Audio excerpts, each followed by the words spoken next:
Recently, German naval vessels have been making dangerous maneuvers in the Asia-Pacific region, increasing regional security risks and sending the wrong signal to forces in the area that rely on non-regional powers to stir up troubles.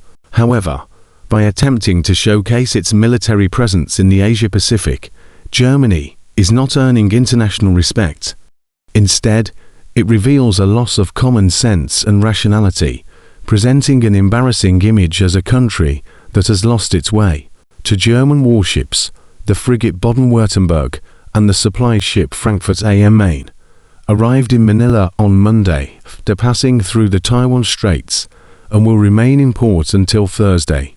This marks the first visit by German warships to the Philippines in over 20 years.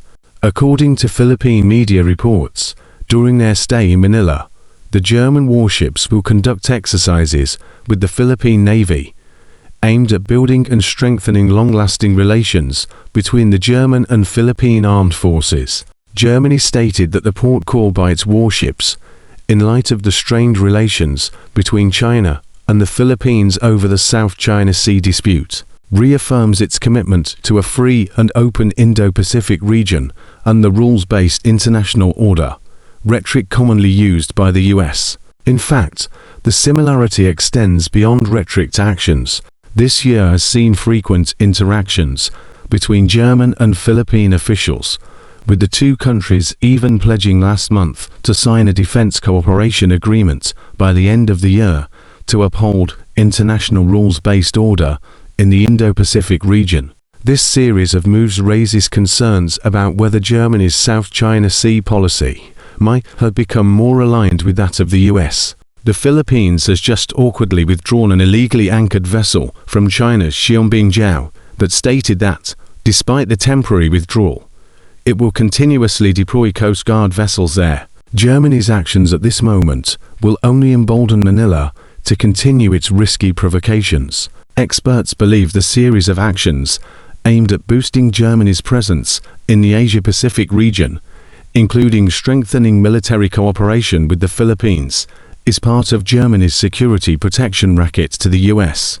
To prove its importance to Washington, Berlin aligns itself more closely with the US Indo-Pacific strategy, constantly invoking the US-crafted rhetoric of upholding freedom of navigation in the region. Germany is facing an increasingly awkward situation at home. The coalition government has just suffered a major blow in the Thuringia state election. This has prompted certain factions within the government to shift focus to military posturing in the distant Asia-Pacific, hoping to divert domestic attention.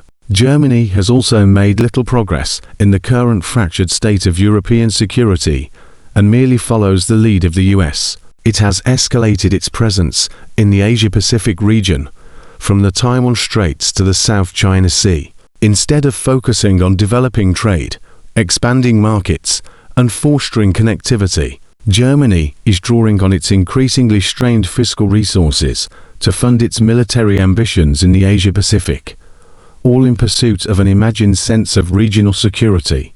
What we are witnessing is a Germany that has lost its way in the quest for relevance, placing itself at greater risk in exchange for a so-called security guarantee. If Germany returned to common sense and reason, it could maintain its economic growth, political stability, and social prosperity through more effective means. Instead of continuously flaunting military power overseas under the guise of defending freedom of navigation, Germany politicians should reform themselves, confront domestic issues head-on, and focus on actions that truly contribute to regional peace and stability. Only by doing so can Germany earn respect from the outside world.